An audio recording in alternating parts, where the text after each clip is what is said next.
कलियुग पावन अवतार करुणा करुणालय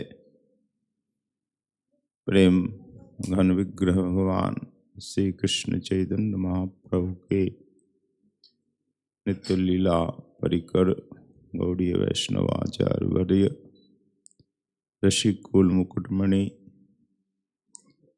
श्रीमद् रूप गोस्वामी जी कृत श्री उज्ज्वल नीलमणि ग्रंथ का यहाँ दिव्य रसास्वादन प्रतिदिन किया जा रहा है। आज आस्वादन प्रारंभ करने से पूर्व हमारे परमाराध्य श्रीमद् गुरुचरण कमलों में अनंत कोटि दंडवत प्रणाम समर्पित करते हुए यदाश परम करुणामय पतित पावन प्रेम अवतारी श्री नित्यानंद गौरांग महाप्रभु के एवं लाडले ठाकुर श्री राधा नयनानंद जी के पावन श्री चरण कमलों में दैनिक कोट कोट वंदन धन्यवाद प्रणाम समर्पित करता है दास। तदुपरांत यहाँ विराजमान श्री कृष्ण कथा रस रसिक परम वंदनीय संत वृंद भक्तजन एवं भक्तिमती माताओं, आप सभी के इसी चरणों में दास का सादर दंडवत प्रणाम।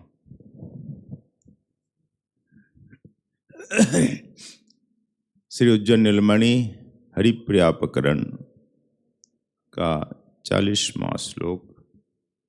यह श्लोक श्रीमद् भागवत जी का है। दशम स्कंद 47वें अध्याय का 60वां श्लोक है। नायम श्रीवंग उन्नतांतरते प्रसादः शर्योषितां नलिनगन्धरुचां कुतन्यः रासोत्सवेश भुजदण्डगृहीतकण्ठ लब्धाशिषां य उदगात् ब्रजसुन्दरीणाम्।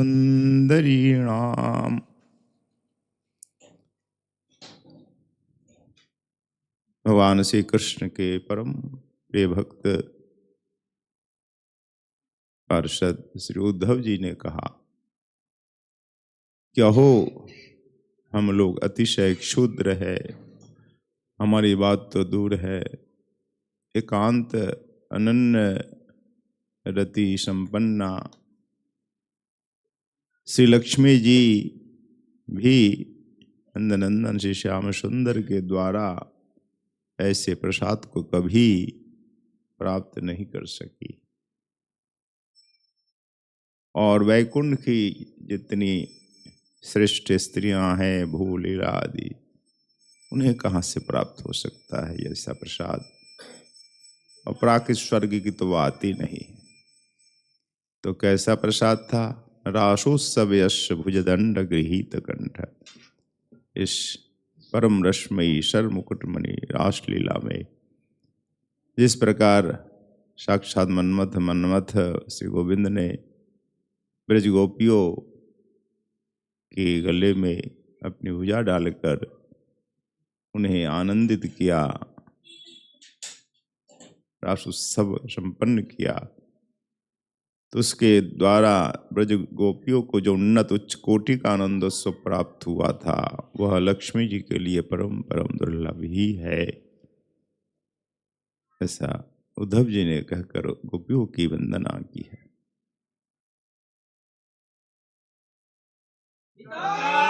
गौर हरि जय जय श्री राम। इस श्लोक का स्वादन विगत 2 दिन से कर रहे हैं। पहली टीका विद्या चक्र चूड़ामणि श्रीमद् जीव गोस्वामी जी की है, लोचन रोचनी।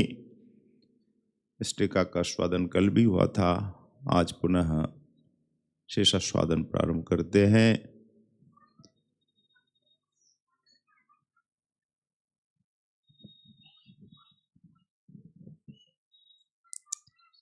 श्री उद्धव जी ने जो कहा, नायम श्रेय उ नितांतरते प्रसाद, उ अर्थात विस्मय, आहा देखो लक्ष्मी जी कौन है? लक्ष्मी जी वैकुंठ नाथस्य बक्षसी वर्तमानाया, वैकुंठ नाथ के वक्षस्थल में निवास करने वाली ऐसी जो वैकुंठ की अधीश्वरी लक्ष्मी जी है, अपि उन्हें भी ये प्राप्त नहीं हुआ। उनके विशेषण में और कहा ये वैकुंठ नाथ के वक्षस्थल में निवास करने वाली वैकुंठ की अधीश्वरी और नितांत रते, श्री नारायण के प्रति उनकी अनन्य रति है, निष्ठा है। तस्ऋतेना प्रसिद्धाया तत्प्रेयस्या, श्री रूप में प्रसिद्ध है श्री नारायण की प्रेयसी। तो यस्या नायम प्रसाद, ऐसी महालक्ष्मी जो को भी यह प्रसाद नहीं मिला, न अयम प्रसाद, ऐसा प्रसाद नहीं मिला। शोभा सादगुण वैभव प्रेम माधुर्यानाम औज्जल्यम नास्ति तदृश्यः श्रियोपि न चेत्तर्हि शरयोषितां वैकुंठ स्थितानां नलिनस्य तत्रत्य स्वर्ण कमलस्येव गंधो रूक च कांतिर्यासां तासां तदुपलक्षित सर्वाश्चर्य गुणानां सुतरां नास्ति। तो ऐसा प्रसाद लक्ष्मी जी को नहीं प्राप्त हुआ। गोस्वामी चरण और बोल रहे हैं, शोभा साधुगुण वैभव प्रेम माधुर्यानाम औज्जलम, क्योंकि गोपियों में जो शोभा है, जो सद्गुण है, वैभव है, प्रेम माधुरी है, या प्रेम माधुरी का जो औज्जल है, वो लक्ष्मी जी में नहीं है। लक्ष्मी जी भी नहीं है। गोपियों जैसी शोभा, सद्गुण और वैभव, चौथा प्रेम माधुरी, इन चारों की जो उज्जलता है, दिव्य दिव्यमान, ये चारों गुण है, ये तो लक्ष्मी जी में नहीं है, नास्ति। तादृश्यः श्रियोपि सन, तो श्रियो लक्ष्मी अपि चेत्तर्हि, लक्ष्मी जी को भी गोपी जैसा सौभाग्य प्रसाद प्राप्त नहीं हुआ। चित्त तब तरही, यानी तब शरयोषिताम, शरयोषिताम अर्थ में जो गोस्वामी जी कहते वैकुंठ स्थितानाम, वैकुंठ में रहने वाली निवासिनी, वो कौन है? श्री भू, श्री के बाद भू लीला आदि शक्ति। उनमें क्या विशेषता है? नलिनस्य तत्रत्य स्वर्ण कमल शिव गंध रूप, स्वर्ण कमल जैसी सुगंध है इनके श्रीअंग में। लीलाभू आदि जो और शक्तियां हैं, इन सब में स्वर्ण कमल जैसी दिव्य सुगंध है और दिव्य कांति है स्वर्ण कमल की। ऐसी सुगंध कांति वाली जो वैकुंठ की स्त्रियां हैं, भगवान की प्रेयसियां हैं, वे भी गोपी जैसा सौभाग्य प्राप्त नहीं किया। जब लक्ष्मी जी ने नहीं किया तो क्यों कर, कैसे प्राप्त कर सकती है? ये सहज ही समझ में आ जाता है। तो तदेवं सत्य कुतन्या, जब महालक्ष्मी जी और वैकुंठ की जो लक्ष्मियां हैं, भू लीला सरस्वती आदि, तो उन्हें भी ये प्राप्त नहीं हुआ। तदेवं, तब क्या, न अन्य स्त्रियों की क्या बात है, उनकी तो चर्चा ही करना व्यर्थ है। सावित्री, गौरी आदि, सची, ये तो गिनती में भी नहीं है।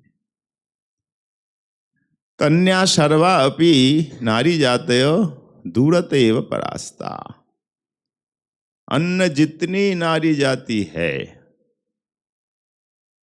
इस ब्रह्मांड में, अन्यत्र भी सचिल पार्वती आदि आदिश, इनका तो दूर से ही त्याग देना चाहिए इनको, या यूं कह लीजिए ये सब दूर से ही परास्त हो जाती है। गोपियों की शोभा सौंदर्य सद्गुण के सामने ये बहुत दूर से ही परास्त हो जाती है, इनके सामने ये टिक नहीं पाएंगी, इसलिए इनकी बात नहीं कही गई।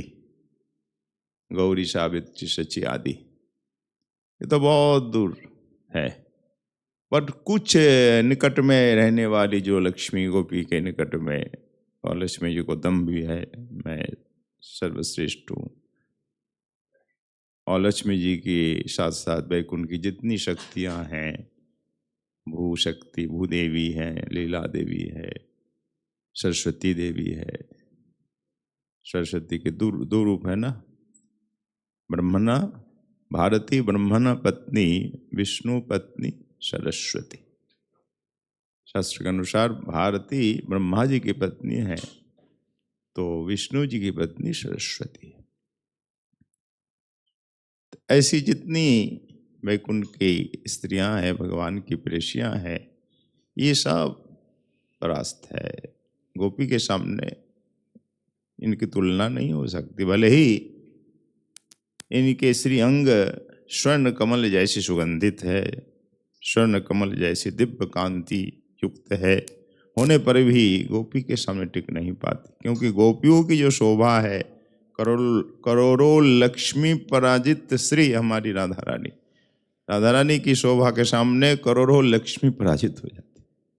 इसलिए इन गोपियों की जो शोभा है, सद्गुण है, वैभव है, प्रेम माधुरी है, इनके सामने ये नहीं टिक पाती है।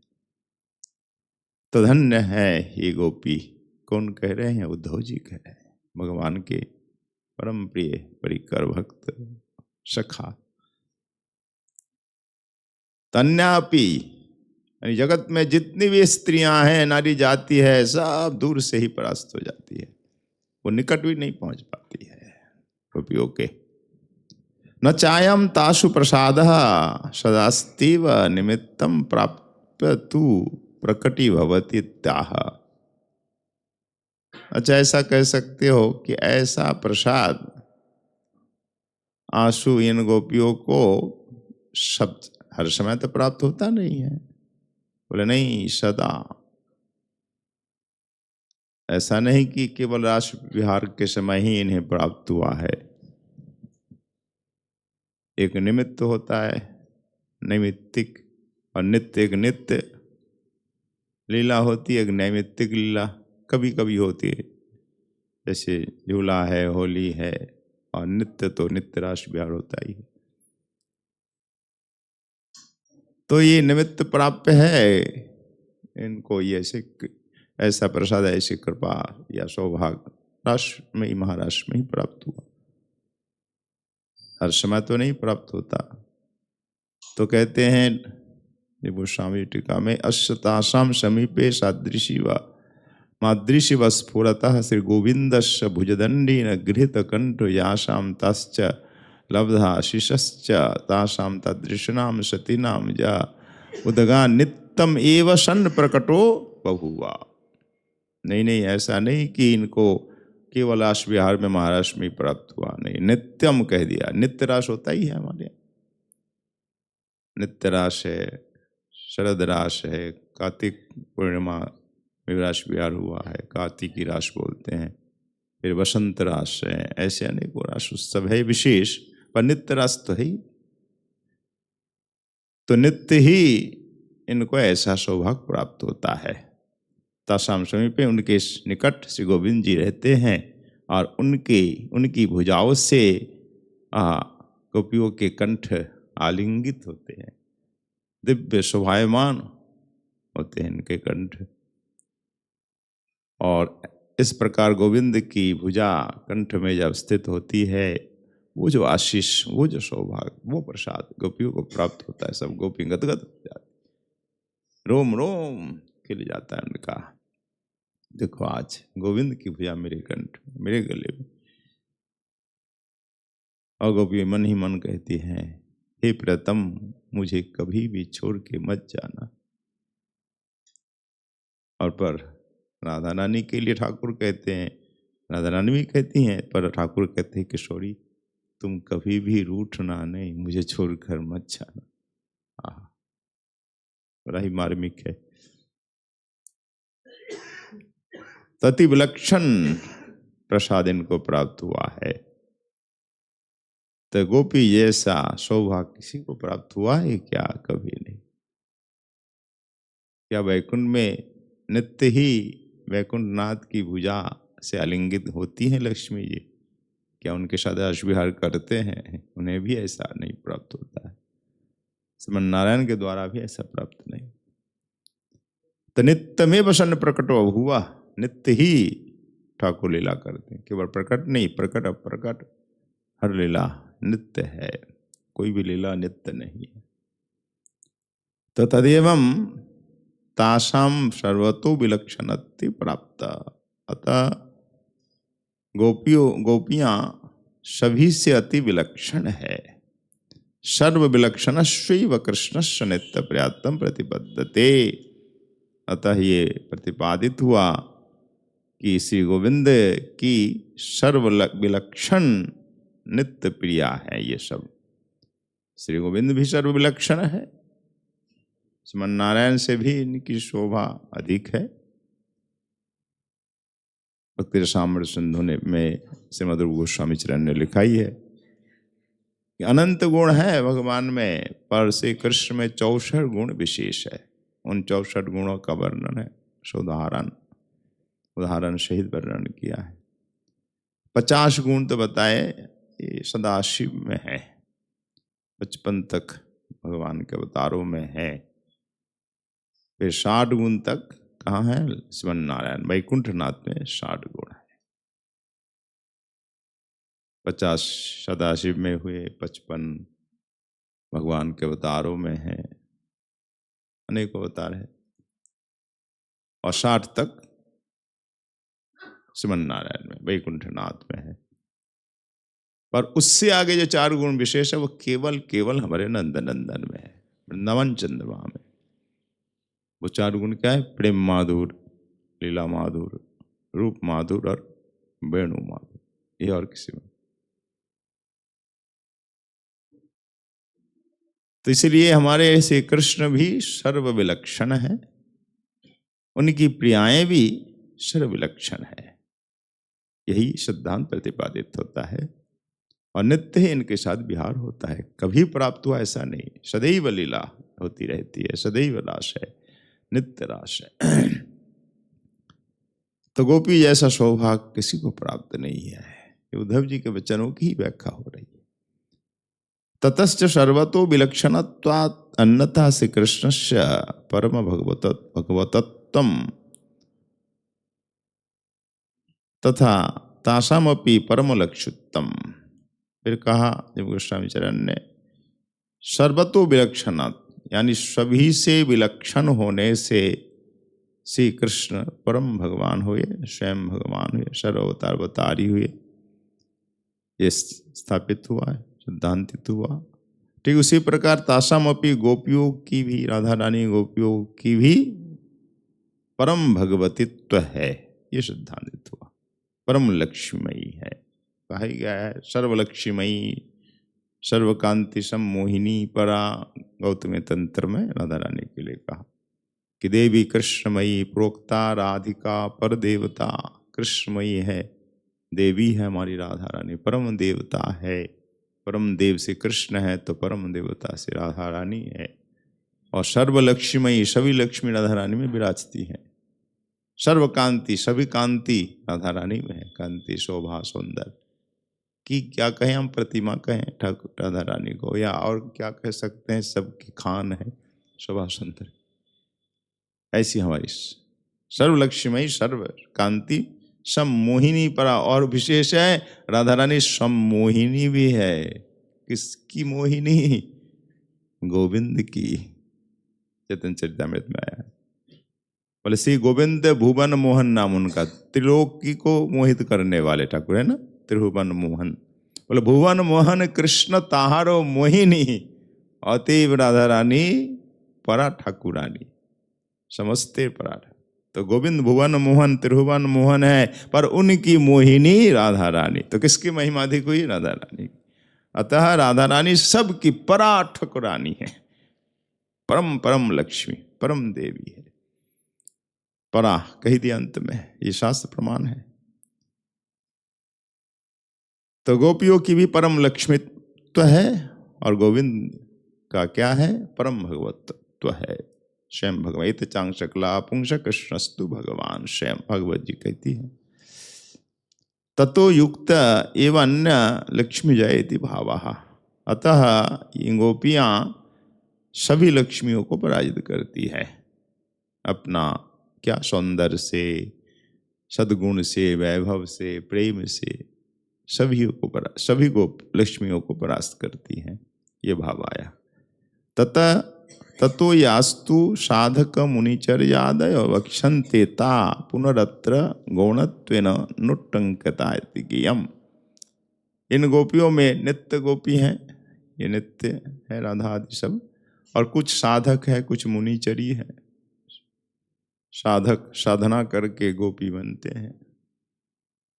कुछ दंड कारण के जो मुनि थे, ऋषि, वो गोपी बने हैं, तो उनको कहा जाता है मुनिचरी या ऋषिचरी गोपी। साधक को साधन सिद्ध गोपी। और तीसरी गोपी वो है श्रुतिचरी, ब्रज की ऋचाएं जो गोपी बनी थी, शास्त्र प्रमाण है। और कुछ देवियां भी है, भगवत जी में प्रमाण है। भगवान कहते हैं ब्रह्मा जी ने कहा है, देवियां आप जाओ, जा करके श्री राधा रानी की सेवा करो। तत्प्रिया, या तत्प्रिया कौन है? राधा रानी है। उनकी सहायता करो, उनके प्रिय कार्य करो।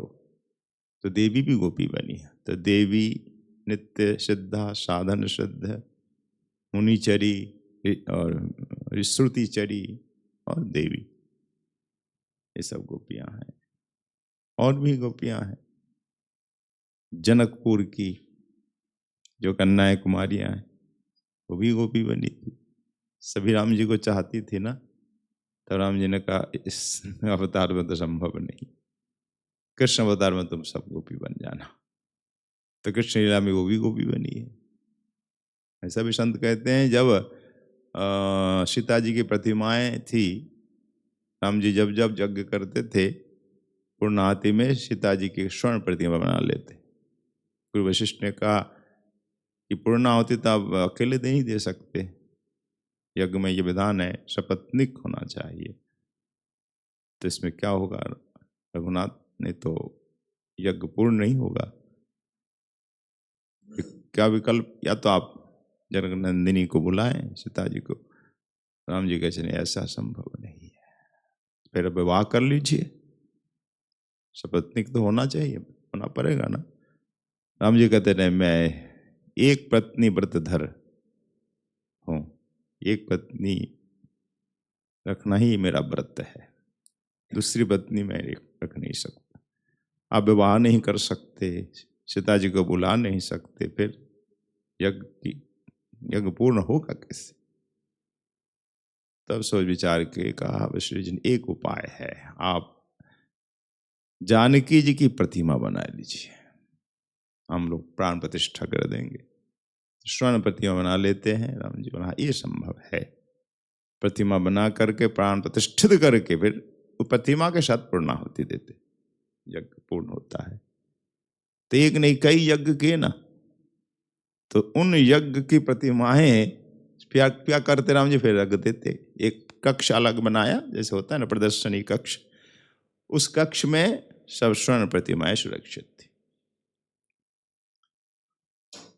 एक हमारे आचार्य जो ने नहीं लिखा ये प्रसंग, किसी महानुभाव ने कहा, रामायण किसी रामायण में है, बताते हैं। तो विद्वानों के मुख से सुनी हुई कथा है। तो एक दिन श्री राम जी सीता की स्मृति में उस कक्ष में आए और सीता जी को निहार रहे थे। निहारते हैं, जब चले जाने लगे तब ये सीताएं जानकी जी प्रतिमाएं बोलने लगी, प्रभु हे स्वामिन, कब तक आप इस प्रदर्शनी कक्ष में हमें रखेंगे? क्या कभी हमें सौभाग्य प्राप्त नहीं कराएंगे? कब तक हम लोग यहीं बैठे रहेंगे? राम जी बोले, कौन बोल रहा है? तब बोले, हम बोल रहे हैं। हाँ, ये प्रतिमाएं बोल रही है। क्यों नहीं बोलेंगी भाई? राम जी के द्वारा प्रतिष्ठित, प्राण प्रतिष्ठित है। प्राण प्रतिष्ठित भगवान नहीं बोलते क्या? तो प्रतिमाएं, तो राम जी बोला, हाँ मेरी जान की इतनी स्वर्ण प्रतिमाएं सब बोल रही हैं, इन सब की अभिलाषा कैसे पूर्ण हो सकती? तो ठीक है, तुम लोग द्वापर में गोपी बन जाना। ये भी कथा है। तो स्वर्ण प्रतिमा में गोपी बनी। तो गोपी अनेक प्रकार है। तुन में राधा दिए नित्य प्रिया है, नित्य सिद्ध। तो जीव गोस्वामी चरण ने आदि में कह दिया, साधक साधन सिद्ध गोपी मुनिचरी आदि। आदि में ये सब आ गए, श्रुतिचरी आदि आदि। पर ये गौण गोपी है। मुख्य तो राधा रानी, चंद्रावली, ललिता, विशाखा, ये सब मुख्य है और ये सब गौण है। गौण होने पर भी इनकी शोभा भी कम नहीं है। सब महालक्ष्मी से भी श्रेष्ठ है, क्योंकि सब गोपी हो गई ना, राधा रानी के सान्निध्य में है ना। भाई सान्निध्य में रहोगे तो वो गुण आएगा कि नहीं? भाई चंदन वृक्ष के निकट रहोगे तो वो सुगंध तो आएगी आएगी। ये है जीव गोस्वामी चरण की टीका का स्वादन 40वां श्लोक का। अब श्री विश्वनाथ चक्रवर्ती चरण क्या बोल रहे हैं, इनकी टीका कोई विस्तृत नहीं है, तो विशेष अंश का यह स्वादन हो।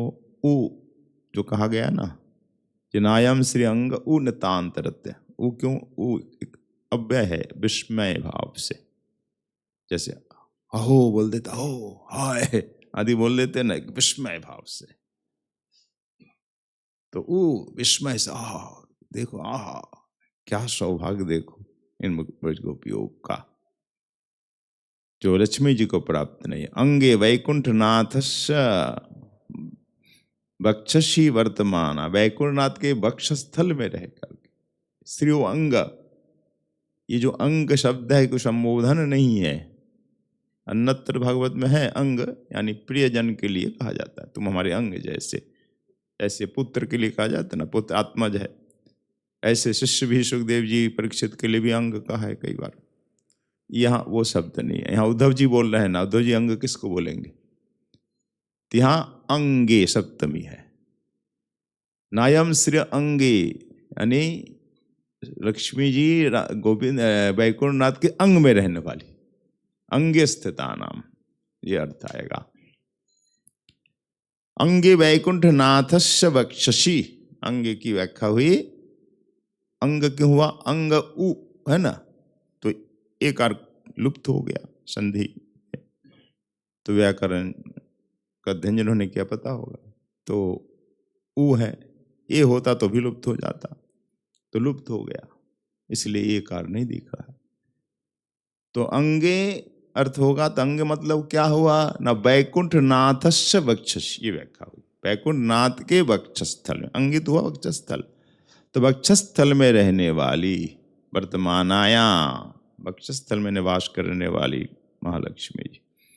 और उ नितांत, वक्षस्थल में लक्ष्मी जी रहती है सदा। अब देखेंगे आज भी ठाकुर के श्री अंग वक्षस्थल में स्वर्ण रेखा, प्रतिमा खरीदेंगे ना, वहाँ भी आपको प्रतिमा में भी एक स्वर्ण रेखा होती है, भृगुपद चिन्ह होता है। तो एक और स्वर्ण रेखा लक्ष्मी जी हैं और एक और भृगुपद चिन्ह है। नवलीला में भी जब यशोदा मैया देखती है ये स्वर्ण रेखा, बोले क्या ही ये रेखा कहाँ से आई? तो पल्लू से मार्जन कर रहे, मैया हटाना चाहती है, जितना अधिक चाहती हटाना उतनी ही उज्जवल हो जाती रेखा। तो आश्चर्य चिन्ह माता को लगा। तो बाद में गर्गाचार्य जी को ही पता था, पर वो खुल के बताया नहीं गर्गाचार्य। बोले ये होता है, किसी किसी बालक में सब चिन्ह होते हैं। ये श्वेत रोम है वक्षस्थल में ठाकुर के, भृगुपद चिन्ह है, तो माता को आश्चर्य होता, हमारे लाला के वक्षस्थल ये सब चिन्ह कहाँ से है? श्वेत जो रोम होते हैं ना, शिवस्य चिन्ह बोलते हैं, वो श्वेत रोम को देखकर माँ को आश्चर्य हुआ, ये क्या हो सकता है दूध पिलाते समय दूध यहाँ गिर गया होगा। फिर पूछना चाहती है, फिर वो कहाँ मिटेगा, वो तो दिव्य है और उज्जवल। तो जन्मजात ठाकुर के सभी अवतार में भगवान के वक्षस्थल में सब चिन्ह होते हैं। तो गोविंद के वक्षस्थल में चिन्ह है, आप बाजार से भी खरीद लाएंगे तो चिन्ह मिलेगा। इसलिए कहा भगवान के वैकुंठनाथ के वक्षस्थल में रहने वाली, निवास करने वाली जो महालक्ष्मी जी है, नितांत रति, अनन्य रति रखने वाली ठाकुर के प्रति लक्ष्मी जी की तो बड़ी है ही नति निष्ठा है, परम सती शिरोमणि है। होने पर भी नायम प्रसाद, ऐसा प्रसाद, ऐसी कृपा नहीं मिली, ऐसा सौभाग्य नहीं मिला। सरिजोषितम सुतराम नास्ति, और किसी को तो मिल ही नहीं सके, इसलिए उनकी चर्चा ही व्यर्थ है। अन्ना युवती जात, या जितनी भी युवती जाति है, नारी जाति, उन्हें तो कभी प्राप्त हो ही नहीं सकता। दूरत एवं परास्ता, तो जी गोस्वामी ने कहा, यही कहा। अंग इति पदे न, अंग कहने से, इस पद से शोभा साद्गुण्य प्रेम प्रणय माधुर्यानि श्री लक्ष्म्या पाशर्वतो विलक्षणानि सुचितानि। अंग कहने से लक्ष्मी जी में ये सब सद्गुण है, सभी से विलक्षण है। क्या ना, लक्ष्मी जी की शोभा है, सद्गुण है, प्रेम माधुर आदि है, श्री लक्ष्म्या, लक्ष्मी जी में है। सर्वतो विलक्षण है लक्ष्मी जी में। होने पर भी लक्ष्मी जी को गोविंद के साथ रास विहार का सौभाग्य प्राप्त नहीं हुआ। तो तानी बिना विदग्ध शिरोमणि ना श्री नारायणी न तस्या स्वक्षसी धारण योग। तो लक्ष्मी जी में भी तो है, आप बता रहे हैं, शोभा है, सद्गुण है, प्रेम है, प्रणय माधुर आदि है। बोले है। अगर ये सब गुण नहीं हो तो श्रीमन नारायण कैसे वक्षस्थल में स्थान देते? भाई कोई गुण नहीं हो, ठाकुर क्या उसे गले लगाते हैं क्या? भक्त में अगर गुण है, प्रेम है, तभी गले लगाते, सुदामा जैसे। तो लक्ष्मी जी में अगर ये सद्गुण नहीं होते, शोभा सौंदर्य प्रेम आदि, तो क्या विदग्ध शिरोमणि, हमारे परम रसिक विदग्ध शिरोमणि श्रीमन नारायण वक्षस्थल में धारण करते लक्ष्मी जी को? कभी नहीं करते। इसलिए लक्ष्मी जी में भी ये गुण है, नितांत अनन्य उनका प्रेम भी है। सौंदर्य, सौरभ्य, सौशर्य, सौकुमार्य, सौरस्य विदग्धानि तेषामेव नयनाधिविरिंद्रिय संभुक्तत्वपि। पर लक्ष्मी जी की भी यहाँ पूरी प्रशंसा हुई, और वास्तव में है भी, हम इसको तो नकार नहीं सकते कि लक्ष्मी जी में सौंदर्य है, सौरभ्य है, उनके श्री अंग में दिव्य सुगंध है, तभी तो लक्ष्मी है। सौशर है, सुंदर बोलती है, स्वर उनका अद्भुत सुंदर है। 3 और सौकुमार, अत्यंत सुकोमल है लक्ष्मी जी। ऐसे गुण होते तो हम उस स्त्री को बोलते हाँ लक्ष्मी जैसी, बोलते हैं कि नहीं? तो सौंदर्य है, सौरभ्य है, सौशर्य है, सुंदर स्वर है, सौकुमार सुंदर सुकुमार है, 4 गुण है। सौरस, सुंदर रस भी है, रसिक रसिक है लक्ष्मी। और वैदग्धि भी है, चतुराई भी। सेवा में चतुराई नहीं तो सेवा कहाँ मिल पाती है। और रसिक भी होना चाहिए, ठाकुर के सेवक रसिक हो, पुजारी भी रसिक हो ना। ठाकुर का श्रृंगार करके ठाकुर के सामने दर्पण रखते हैं कि नहीं? ठाकुर देख लो श्रृंगार, और ठाकुर भी प्रसन्न हो जाते हैं। तो रसिक है। तो राधा रानी में ये, लक्ष्मी जी में ये सभी गुण है। नितांत रति जो कहा है उसकी व्याख्या हुई कि सौंदर्य, सौरभ, सौशर, सौकुमार, सौरस्य और वैदग्धि आदि सभी गुण लक्ष्मी में है। तेषाम एवं नयनादि भी इंद्रिय संभुक्तत्व एवं रतित्व प्रसिद्ध है। जो नितांत रति है, क्या ना, इन गुणों के द्वारा, नयनादि इंद्रियों के द्वारा नारायण की जो दिव्य माधुरी आदि है सबका उपभोग करती है लक्ष्मी जी। अत्यंत निष्ठा रति वाली है। और नारायण भी लक्ष्मी जी का ये सब सौंदर्य, सौरभ, सौसर आदि का भोग करते हैं। तो श्रीमन नारायण लक्ष्मी जी के करते हैं, लक्ष्मी जी श्रीमन नारायण की करती हैं। तत्रापि नितांतरति नितांतेत्यनेन अति लावण्य माधुर्य उपाधिकानि सौभाग्यादि तानि विना रतिर्नितांतत्व असंभवात्। लक्ष्मी जी की प्रशंसा करेंगे तभी तो गोपी की महिमा भी होगी ना। कोई ऐसी लक्ष्मी भी गोपी जैसा सौभाग्य प्राप्त नहीं किया। लक्ष्मी जी की बड़ी प्रशंसा यहाँ हो रही। पहले कहा शोभा, सद्गुण, प्रेम, प्रणय, माधुर्य है, इसके बिना वो लक्ष्मी जी कैसे बन सकती है, नारायण कैसे वक्षस्थ में उन्हें स्थान देते। ये फिर कहा नितांत रति की व्याख्या कर रहे थे। उस व्याख्या में कहा दे कि नितांत रति तभी है कि सौंदर्य है लक्ष्मी जी के पास, सौरभ्य है, सुंदर स्वर है, सुकुमारता है, सुरसता है और वैदग्धि आदि है। नयन आदि इंद्रियों के द्वारा श्री नारायण उपभोग करते रहते हैं। तो नितांत होने से ये सब गुण है। अति लावण्य है, माधुर्य है, सौभाग्य है, लक्ष्मी जी में सभी है। और इतने गुण, हाँ तब लक्ष्मी कैसे बनी? महालक्ष्मी में तो गुण होने ही चाहिए। भले ही इतने सहस्र गुण हो और फिर कहा इतने गुण नहीं हो तो क्या नितांत रति हो सकती है? रति नितांत तो असंभवात। नितांत रति जो कहा गया लक्ष्मी जी के लिए वो असंभव है अगर ऐसे गुण नहीं हो, लावण्य माधुर आदि नहीं हो, सौभाग्य सौरस सौरभ्य नहीं हो। इसके बिना, इनके बिना नितांत रति लक्ष्मी जी की हो ही नहीं सकती। और नलिन गंध, कमल जैसी सुगंध है, कमल जैसी कांति है। कौन सी कमल? स्वर्ण कमल।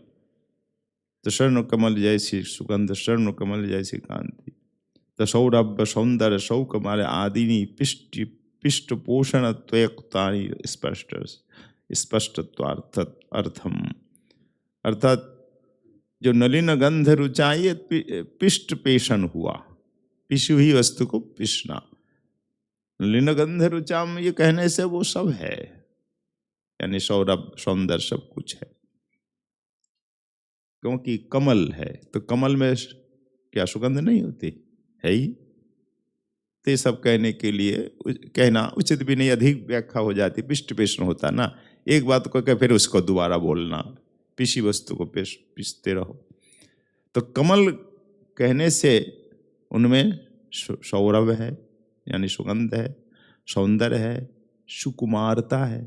कमल क्या है? कोमल है कि नहीं? ये सब गुण तो स्वाभाविक है।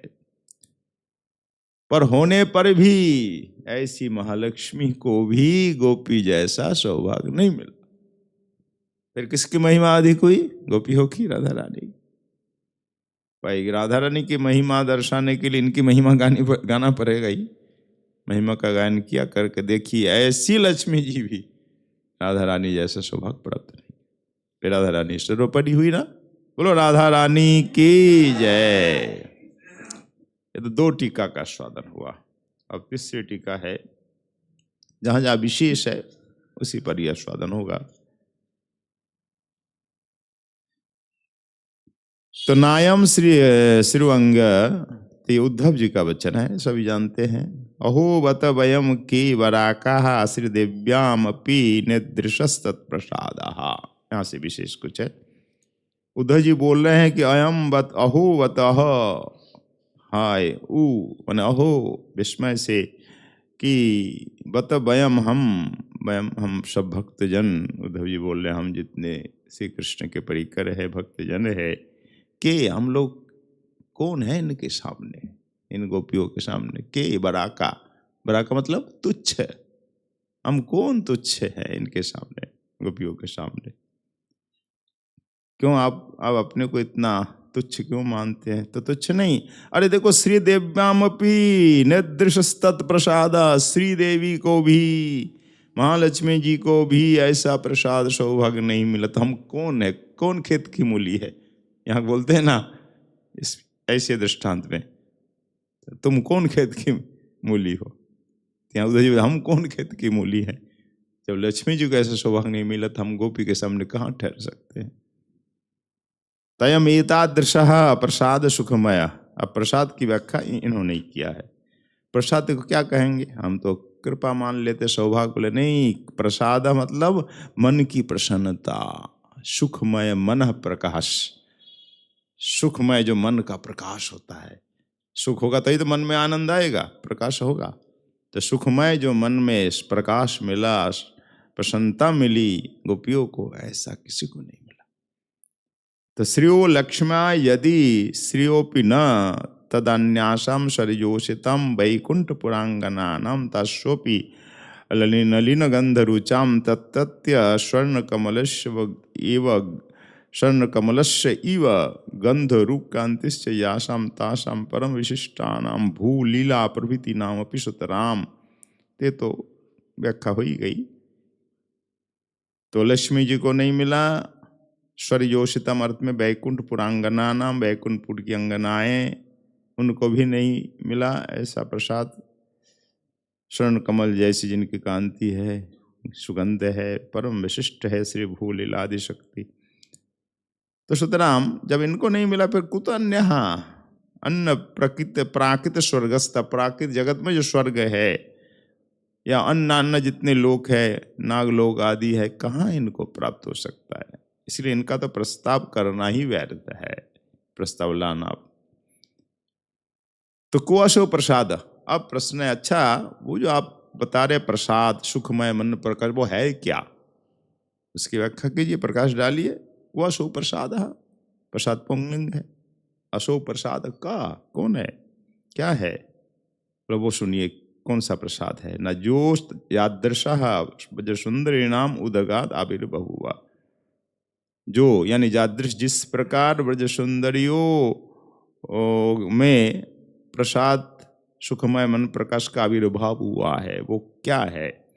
वो तदेव व्यंजवशी की व्याख्या कर रहे हैं कि कीदृश नाम ना, वो देखो रासोत्सव, रासोत्सवे महाराष्ट्र में तद उपलक्षिते श्रियाप्य अलभ्य, क्योंकि रासलीला में श्री लक्ष्मी जी का भी प्रवेश नहीं हुआ, उनके लिए भी अलभ्य है।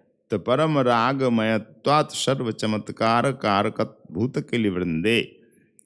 रासलीला में परम अनुरागमय गोपियों के साथ लीला हुई, तो परम रागमय लीला है रासलीला, और सर्व चमत्कार कारक अद्भुत लीला रासलीला। जितनी गोपी उतने ठाकुर बन गए। चमत्कार कारक है कि नहीं? 1 2 4 शत सहस्र नहीं, करोड़ों करोड़ों गोपियां तो करोड़ों ठाकुर बन गए। पुराणों में करोड़ों शब्द आया है। लोग कहते 16,000, कुछ लोग बोल देते हैं विद्वान में 16,000 गोपियां, नहीं, 16,000 महिषी रानी पटरानी द्वारिका की बात, गोपियों की संख्या 16,000 नहीं है। पुराणों में करोड़ों कहा गया है। बृहद वामन पुराण में 300 करोड़ कहा गया है। 300 करोड़ गोपियां, 1-2 करोड़ नहीं। और वैसे 100 कोटि गोपी एक प्रसिद्ध उक्ति है, 100 करोड़ गोपियां थी। तो करोड़ों है, सब करोड़ों में है गोपियां। तो जितनी गोपी उतनी ठाकुर बन गए। चमत्कार का लीला है कि नहीं? और उसमें भी सर्व चमत्कार क्या है? कभी जितनी गोपी उतने बनते हैं, और कभी क्या करते हैं, जितनी गोपी अकेले ही इतनी तेज गति से घूमते कि किसी को लगता ही नहीं कि कृष्ण हमारे पास नहीं, सबको लगता हमारे पास है। ये सर्व चमत्कार लीला है। इस पर बड़ी व्याख्या हुई है। ये गणितज्ञ बताएंगे कि कितने समय में प्रभु घूम के आ जाते थे। एक बार विचार हुआ था। तो आप मानिए 1 सेकंड, मानिए 1 सेकंड में ही प्रभु आ जाते हैं। उससे अधिक मानेंगे तो फिर गोपियों को अनुभव हो जाएगा नहीं है ठाकुर, उनको तो अनुभव हुआ नहीं ठाकुर नहीं है। तो 1 सेकंड में 300 करोड़ ही मत मानिए, 100 करोड़ तो मानेंगे ही ना, 100 करोड़ गोपी के मध्य में घूम आ जाए 1 सेकंड में, तो कितनी तेज गति से जाएंगे। गिनते हैं, प्रकाश की गति सबसे तेज है ना। आप देखेंगे शब्द उतना तेज नहीं आता, पहले बिजली कड़कती है ना, प्रकाश आ जाता है, आता है ना, फिर आवाज बाद में होती है शब्द। तो शब्द की गति उतनी तेज नहीं है जितनी प्रकाश की गति है। सबसे अधिक गति प्रकाश की, विज्ञान के अनुसार। आज देखते भी हम लोग, तो प्रकाश की गति से भी अधिक प्रभु जा रहे हैं, प्रकाश की गति से भी अधिक। 1 सेकंड में 300 करोड़ गोपियों के मध्य में घुमाना। और सबसे चमत्कार लीला तो ये रासलीला है। ऐसा ही हुआ है, किसी को अनुभव होने नहीं दिया कि मैं नहीं हूं तुम्हारे पास, सभी को लगा कि मेरे पास है। जैसे आप एक लकड़ी में अग्नि लगा ले और लकड़ी को यूं घुमाए, तो गोला दिखेगा ना अग्नि का, उसमें बीच में छेद है दिखेगा नहीं, गैप है दिखेगा नहीं ना। ठीक इसी प्रकार ऐसे घूमते थे तेज गति से, किसी को लगता ही नहीं थे प्रभु नहीं है मेरे पास। सब देख रही हैं गोपियां मेरे पास, मेरे निकट है गोविंद। तो कितनी तेज गति से, ओह।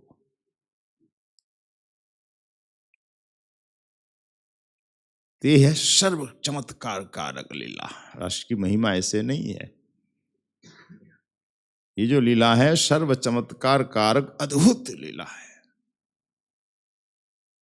यहां तो बड़े बड़े वैज्ञानिक गणितज्ञ भी हार जाते, कैसे संभव हुआ। तब एक ही बात आएगा, अचिंता खलु ये भावा तंग स्तर के न योजयेत प्रकृतिभ्यः परम जत्तु तद अचिंतस्य लक्षणम।